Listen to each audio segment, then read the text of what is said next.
let me see if I answered all your questions. As far as it being a cult or a sham, well, they obviously pay no attention.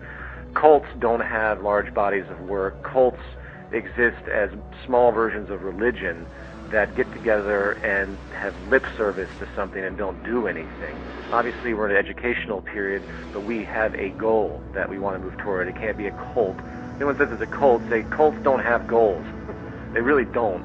Cults have this floaty propensity to pontificate on certain things, and they don't move anywhere. So a functional resource-based economy where we want to move into the structure has no resemblance of a cult. We're not even really philosophical. We're actually anti-philosophical in the movement. We want to base everything on tangible relationships to the environment and physical reference. So all the attributes that would say that it's cultish or whatever, those are so easy to blow off. And generally speaking, don't even waste your time on people that have nothing better than to say things like that.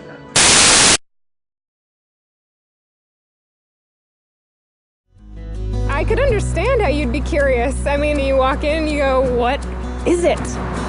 What is this place? Walking to a Church of Scientology is very much a new kind of experience. It's not like a church that I was used to walking into, you know. It's very modern looking, you know, very, very clean. You know, it was a very friendly atmosphere. People come in every day, all the time. Just walking in. Hey, what is this? What is this place? I'd like... And indeed, the techniques of Dianetics provided the means by which practitioners soon began discovering past lives. Pressing application and research even further came the accomplishment of what is known as exteriorization, demonstrating the spirit was indeed separable from the body and mind. The Scientology religion was born. Thereafter, L. Ron Hubbard delved ever deeper into the spiritual nature of man, documenting his discoveries in thousands of recorded lectures, articles, and books. While to present those discoveries, he literally circumnavigated the globe, and so churches of Scientology opened on 4 continents, headquartered at his long-term residence in southern England. Through ensuing years, L. Ron Hubbard continued advancing the subject until his passing in 1986. His legacy comprises tens of millions of published words and 3,000 recorded lectures.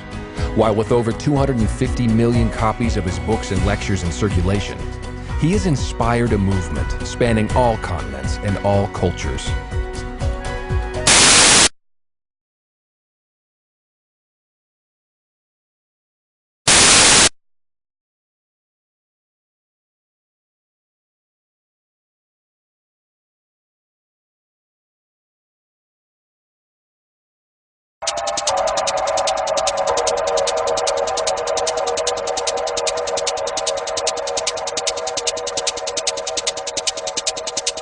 From the Affidavit of Lawrence Brennan.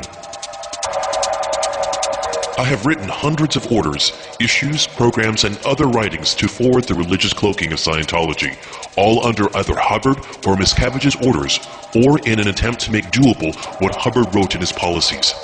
I am the primary writer of all of the legal rudiments programs of organized Scientology that were enforced around the world for years.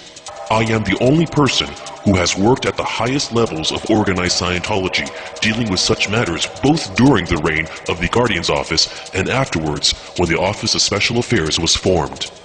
I have more factual and legal knowledge of the history of organized Scientology's corporate, tax, and other legal matters outside the courts from the 1970s through early 1984 than any single person currently in organized Scientology or outside of SANE.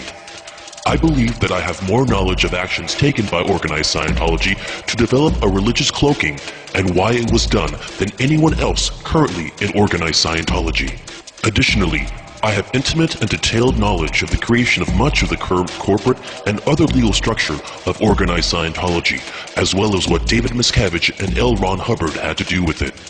I have reason to believe that organized Scientology will try to prevent me from giving such details, including possibly physical harm to myself. Thus, I wish to make one thing clear now. I am of sound mind and happy in my life, and look forward to living many more years of life. I have no desire to commit suicide. Should I die and it appear that I committed suicide, I wish to point out I would never do that, and I would wish to request an investigation into organized Scientology and Miscavige as potentially being behind my death.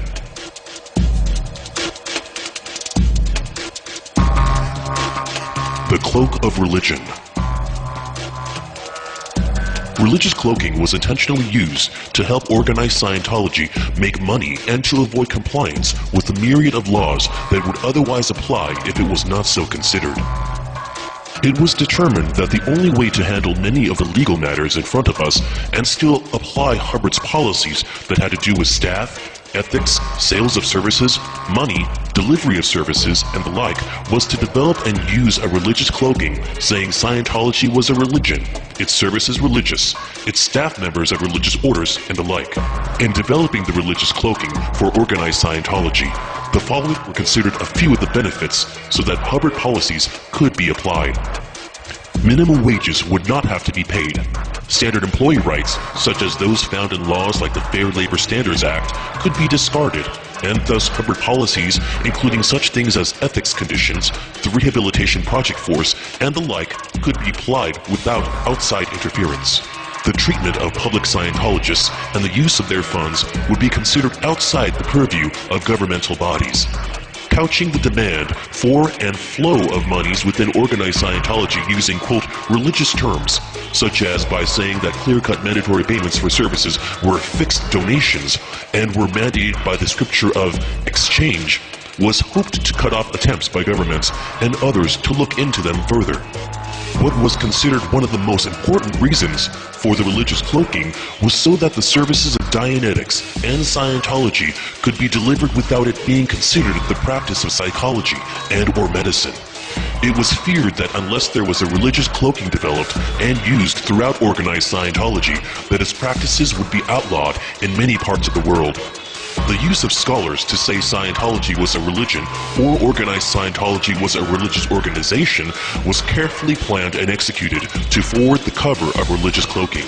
Once religious cloaking was begun in earnest, and many self-serving documents were made and images created to reflect a religious image, it was considered vital to get, quote, experts to support the concept that organized Scientology was in fact an organized religion, its policies, quote, religious scripture, etc. The entire intention behind the acquisition and use of such religious and legal scholars was to create and develop, quote, evidence to support the religious cloaking that could be used in courts and elsewhere where needed. I worked on the obtainment of such scholars' opinions personally and by supervising others to do same, and I used such scholars' opinions to obtain recognitions that organized Scientology would not otherwise have obtained. At no point were any scholars briefed on either the real controls of organized Scientology or the reasons why religious cloaking was developed. Instead, they tended to be briefed using the religious cloaking materials developed and or by speaking with pre-qualified, briefed Scientologists who were told what to tell the scholars.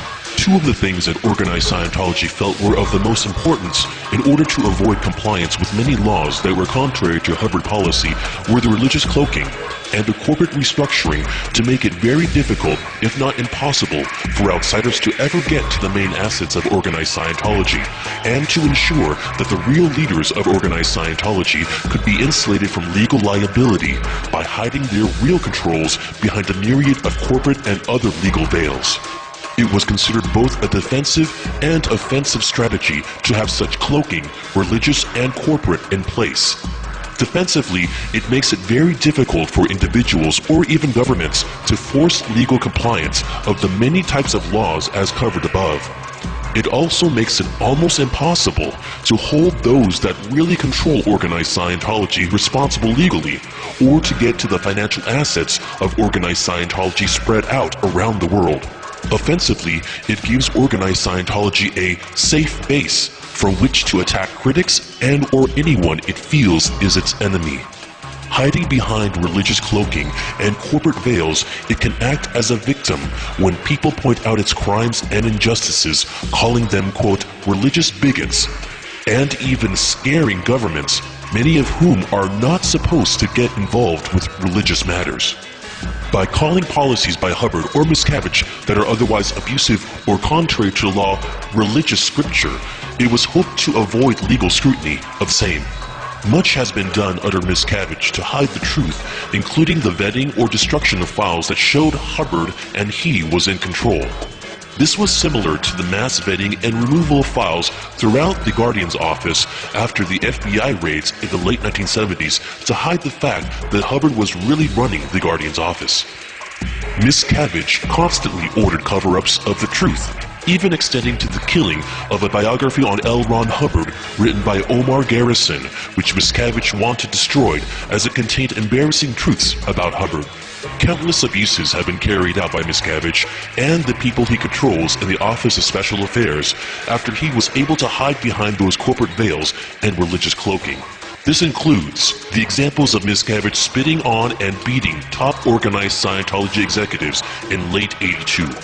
There are a number of people who have now gone public telling of Miscavige's beatings and other abuses of others since I first posted this over a year ago. These will show a pattern of brutality and control over decades by Miscavige over organized Scientology, which in turn will show his statements that he did not run organized Scientology under penalty of perjury to be false. In at least 1982 and 1983, Miscavige also ran a new unit of organized Scientology called the Internal Finance Police. Miscavige gave orders for them to carry out many abuses of others to, quote, find and handle alleged, quote, financial crimes against Hubbard and Scientology. They had a mission to actually get people jailed for financial crimes against Scientology.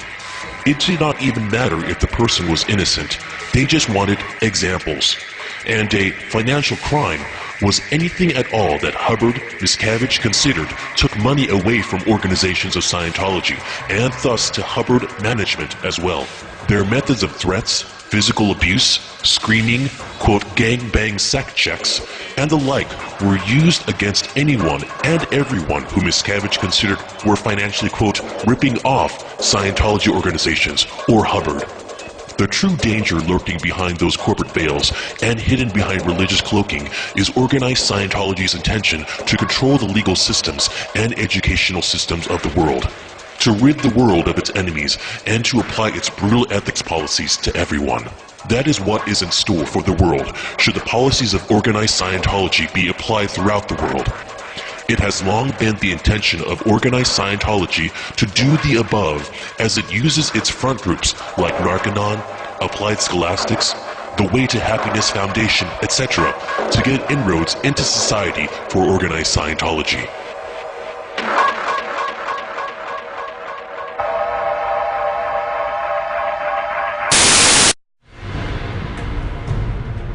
We live in turbulent times.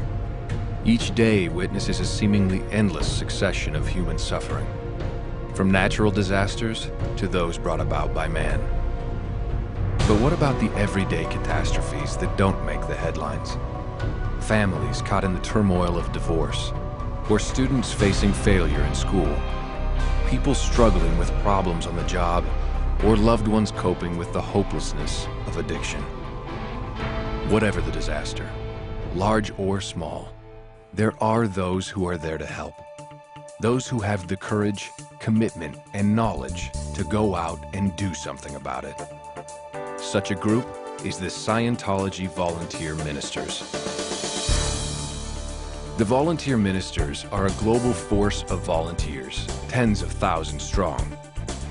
Active in more than 50 nations, linked through a worldwide network of chapters, they are today one of the largest relief organizations on Earth.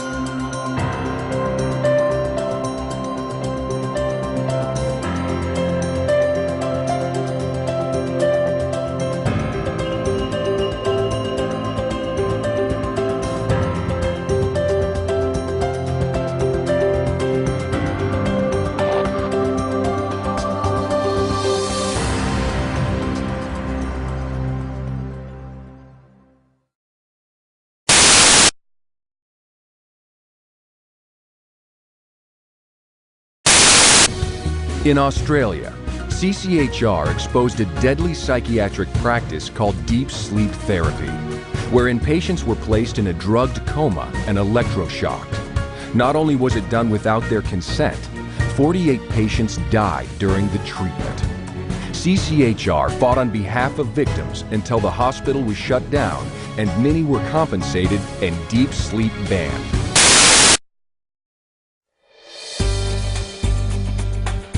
Dianetics, the Evolution of a Science, is L. Ron Hubbard's own story of how he arrived at his discovery of the reactive mind, the hidden source of your worries, upsets, and insecurity. Dianetics, the Evolution of a Science, contains the account of how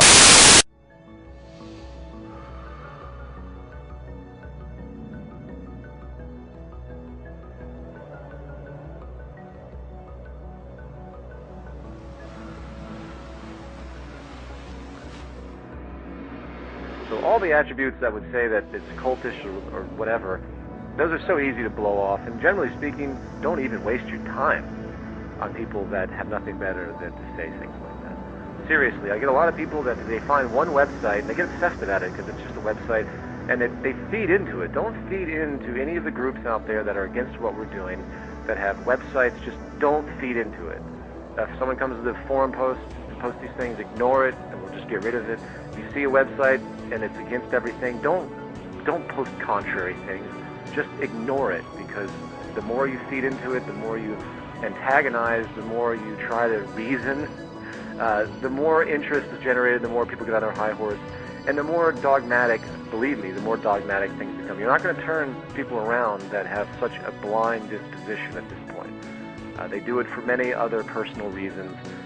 If someone didn't like the religious section of my first film, and there's all sorts of crazy people out there that just are, and I say that very literally, there are some absolute batshit crazy people out there I get emails from that have posted websites that I'm terrified of. And people wonder why I don't talk about my last name, because these people scare the shit out of me. I'm not kidding. I'm not hesitant to point that out. I have had my share of run-ins with this extreme psychosis that this society perpetuates, and there's always a degree of protectionism, but nevertheless, that's an aside. When it comes to these people that have nothing better to do than to call us a sham, a cult, or just look for money, ignore them and move on.